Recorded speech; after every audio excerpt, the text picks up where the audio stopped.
M. Willy Lola. Je suis le secrétaire général du syndicat des travailleurs libres. Les syndicats, ce sont des organisations constituées pour la défense des intérêts des travailleurs, l'encadrement de ces travailleurs, la formation de ces travailleurs. Donc c'est pour défendre. Bon, la loi a déjà prévu des dispositions en rapport avec la nature sur les licenciés.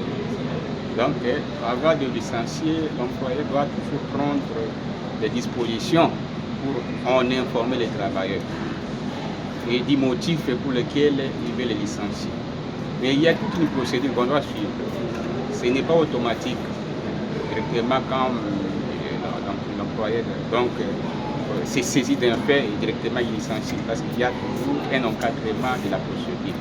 La procédure exigerait que s'il y a une délégation syndicale, l'employeur d'abord commence par écouter les travailleurs, l'écouter les travailleurs, l'interroger sur le fait lequel il le reproche, et après, si les explications fournies, soit par écrit, soit verbalement, oralement, n'ont pas été convaincantes, on ouvre une action disciplinaire et qui a toute une procédure qui doit se succéder jusqu'à aboutir à la prise de la décision. Donc, la loi n'a pas autorisé qu'on puisse licencier brutalement. C'est pourquoi ils ont même prévu qu'il y ait un préavis de licenciement. Et je veux savoir si il y a une faute qui a mérité ce licenciement sans préavis. Et nous avons dit que quel que soit le motif, on licencie sans préavis. Ce n'est pas dire qu'on ne doit pas payer au travailleur qui est licencié sans préavis. On lui paye une rémunération de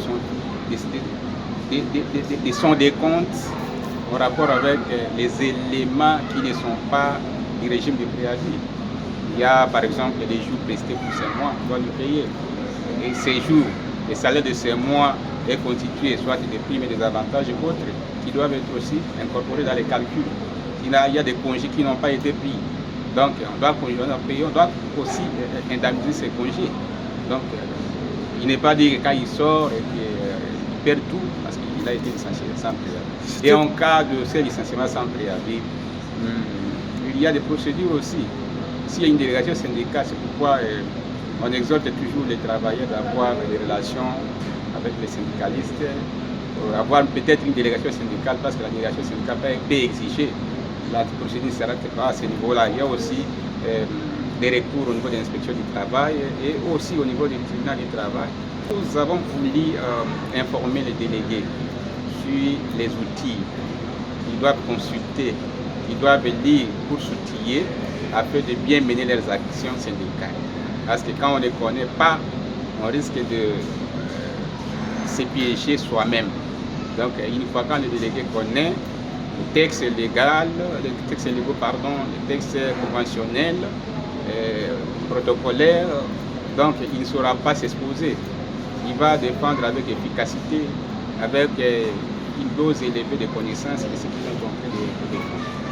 C'est pourquoi nous avions voulu aujourd'hui les informer sur les normes du travail qui sont d'application en RDC. Merci. Merci, c'est moi qui vous remercie.